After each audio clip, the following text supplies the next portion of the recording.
What about this though? Because I know a guy who did a movie. It got 0% on Rotten Tomatoes. That's almost awesome. That's almost impossible to do. That's legendary. That's legendary. Well, who is it? I can't tell you. Come on. No. Off the air. 0%. 0%. Yeah, 0. And he was Is there a lead. movie that's ever gotten 0? I thought that was not a there are a thing. couple. Well, his did. If you look it up, it did. Yeah. Wait, he wrote, directed all that stuff? Or something? I think he did write it. Yeah. Oh, wow. Yeah. Because in my head, and Just he's give him 1%. Very talented guy. Yeah. Very talented. He's like one of the best. He just made a bad movie.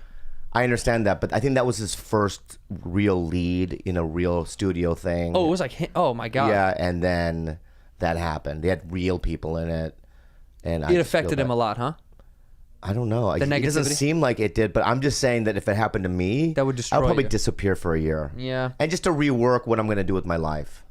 Wow. Right? You wouldn't be like that? No, man. I made a shitty sitcom called Mixology that people like fucking dumped on constantly. I read for your part. Did you really? Yeah. I've read so many scripts on that because every acting class uses that. Yeah. Yeah, well, here's the irony of bad sitcoms. That show wasn't that bad. It was just another shitty sitcom. But the irony is, like, people hate them and they dump all over them. But for some reason, people still will talk about them, or like it's in the zeitgeist of Hollywood, which is so weird. Yeah. Which means it's like it's obviously more affected it more than one that, you know, there's like ones from 2 or 3 years ago that were on for like 6 episodes and you'll never hear of them ever again, or not even remember them. Yeah. It's almost like the bad ones are more. They're better. We have an addiction to bad movies. The Room, Troll 2. Yeah. You know, all I that. did the mockumentary of The Room. Oh, you did? Oh, you did? With James Franco. It's gonna come out this year. No. Yeah, it's called The Disaster Artist. Well, Who plays him? Wiseau? Wiseau. dude, Franco does. Can I tell you? The best. He was so good. It was shocking. He put in headphones. He put in headphones every day for hours and listened to Tommy talk over and over. Oh my God, dude! When he got to set, it was like magic. He was exactly like Tommy Wiseau. It was like watching him. Oh, I can't wait to watch it. That's gonna be the best. Dude, you're gonna lose your mind. Lisa. And it's and Ari Grainer, who's on I'm Dying Up Here, plays Lisa. Oh wow, Dude, when they do the pimple back scene, yeah, you know how the pimples. yeah. Dude, Yeah. it was so fucking funny. We did it 100 times because people were like couldn't hold it in. Oh really? Seth Rogen did it with him, and Seth played like the fake AD or whatever. Yeah. And it was so hard to get through takes like that because we all know what's coming. Do you know what I mean? Like Yeah. instead of just a movie script where you read a script and you're like, all right, we're gonna act this. Yeah. Dude, we know what's happening, and you just. And the reason why it's funny is because it actually is real. It's real. That's why it's so. I would not be able to be there. I would It was laugh so, hard. dude. It was so hard. It was so. I mean, but he would break. Like even Franco, who was the best at not breaking.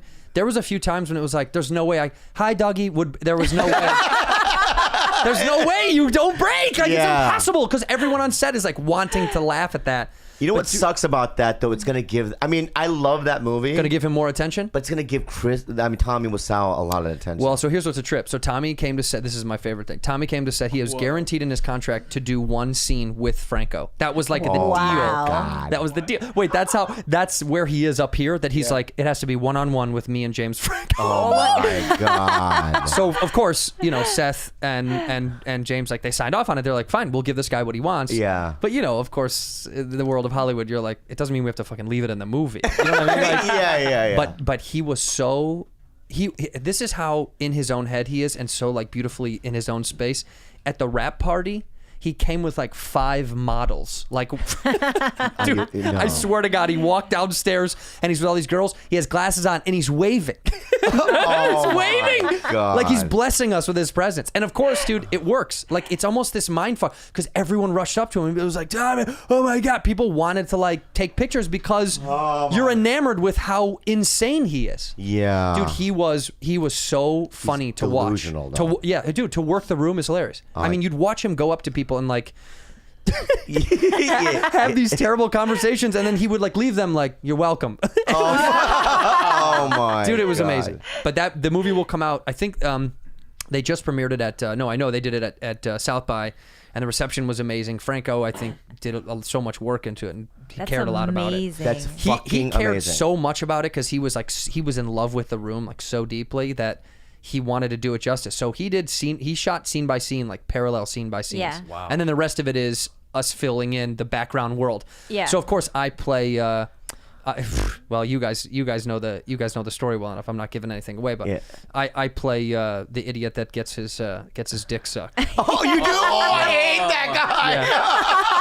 I hate that guy. It was so fun. Oh my god! Did you so watch like it over and over again to get? I mean, get I already had seen The Room a bunch, but I did watch it a bunch. But also on set, they had a bunch of like iPads and stuff to rewatch those scenes that we had to reenact. Oh, that's amazing. The next one you guys should do is a remake of the Neil Breen ones that we've been Have you ever watching. seen Neil? He's the yes, best. I have, dude. I don't think that's as crazy as The Room, though. The Room is the top. I think it's the tip Yeah. top. Yeah. Troll 2 is pretty good though. It's pretty high up The there. dance scene in Troll 2. But Troll 2 is it's almost, well, Troll 2 is almost so bad it's not fun sometimes. Yeah. You know where The Room is so bad that it's funny. Yeah. It is, yeah. Sometimes some things are so off bad that you're like, I don't know. Sometimes it's not. It misses the mark. Do you know what I mean? Yeah. Like The Room scenes that are so memorably terrible, it's because they cared and it didn't work. Yeah. So it's almost like if they don't really care and you're just kind of making it happen, it's not that beautiful. But like he thought it was a good idea to green screen all of those rooftop scenes. Do you know what the beauty is? What? He shot on a roof sometimes. He shot on a roof with a green screen. It's unbelievable. Yeah. Oh yeah. It's unbelievable. He wanted to sub in another cityscape in the background because he didn't want the one that existed behind it. Oh my. It gone. Super gone. So far gone. Crazy. The details that Franco would divulge were just amazing. The stuff that he learned in talking to Tommy about like the way he went about stuff, or the way he chose, like whatever you think the reason was behind it, completely wrong. You're way off. Like he did everything in a way that there's zero sense, zero sense. That's to any beyond delusion, right? Because delusion, there are moments where there's still moments of feeling humiliated, Yes. or feeling like, wow, I let people down. I don't think he has that chip at all. Nope. So it's a different kind. It's beyond delusion. It's Yeah. like what's a sociopath? Is that the word? It's sociopathic, right? Where you're like above society. You think you can influence the world. Isn't that sociopath? Yeah, but But that's, I almost wonder if he's even capable of feeling bad, like, or feeling Yeah, no, he's probably devoid of embarrassed that. or. yeah. He probably Because is with devoid of that. sociopathy, it's more like no remorse, right? With him, I don't Yeah. think he's even able to stir up any emotions, because he's just out of this world. Like if someone died and he would just be like, "Oh wow," but it's not a real "Oh wow." But he just knows you're he supposed should to be say just that. a case study he for made all Hey guys, scientists. he made a movie. Yeah. And it That made James $1 million. Franco, that James Franco remade about Yeah. his, so he did something right. That did feed his ego. The fact that Franco wanted to redo it was almost like, imagine him getting the phone call. Oh Yeah. Someone my being like, God. James Franco wants to do movies. Like, of course he does. In his head. If you haven't seen The Room, you have to see it, everybody. Must watch. It's a must watch. Samurai Cop is also a good one. I like Samurai don't know. Cop. Watch Never Samurai seen Cop. it. Cop. Is that the Samurai guy with Cop. hair, right? Yeah, yeah. And he had to wear the wig Samurai and stuff. Cop is one of the best. It's Please so watch good. it. Okay. It's Yeah. so fucking How old good. is it? It's 1991. Oh, so it's not okay. It's not that old. So Right. they shot the movie, and then months afterward they had to poster. reshoot the movie, but Yeah. he had already cut his hair. No, so no, half of the yeah. movie he's wearing this really weird wig. yeah, but not only that is that the director goes, "Hey, buddy, I'm gonna do some ADR." He shows up, his hair's short. The guy yells at him, "Why you cut your hair?" Right? He's like, "I thought we were just doing ADR." No, we're shooting half the movie. So then he takes him to Hollywood Boulevard at one of those wig shops And buys a goes, wig. that one, and he put it on him, and they shot half the fucking movie with that hair. There's one point where he's in a fight scene and it just comes off because he only did one take. It's amazing, the movie. Dude, there's a Samurai Cop 2. I know because Not a remake though. here's what. Oh. Yeah, it is. No, here's what happened. So the guy, they thought he had died.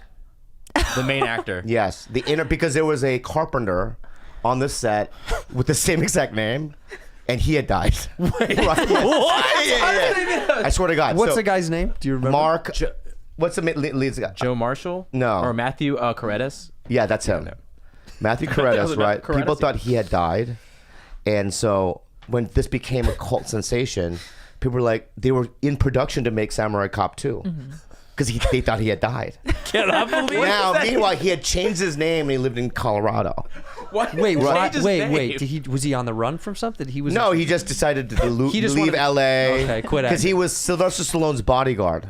Oh, Right, my and then God. Sly was like, you know, hey, this movie's a hit, and then it didn't happen, so he just left, and he moved to Colorado, had kids. That's soul crushing. So his daughter goes, Dad, I mean, online, Samurai Cop is getting a little heat.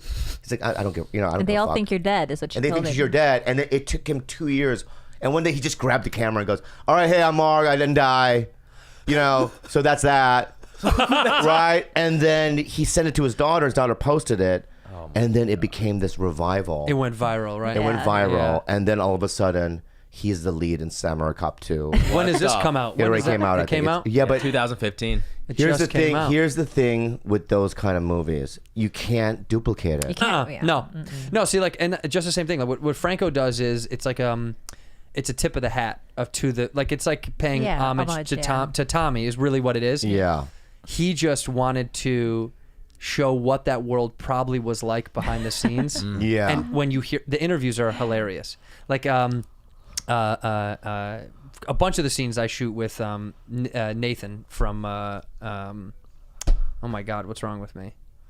What? Oh my God, from his own Comedy Central show. Nathan for you? Yeah, Nathan for you. Why can't I think of his last name? I'm like drawing such the weirdest blank. Huh? Yeah, Nathan Fielder. And That's fine. Yeah, You're and great. he that was way too much time.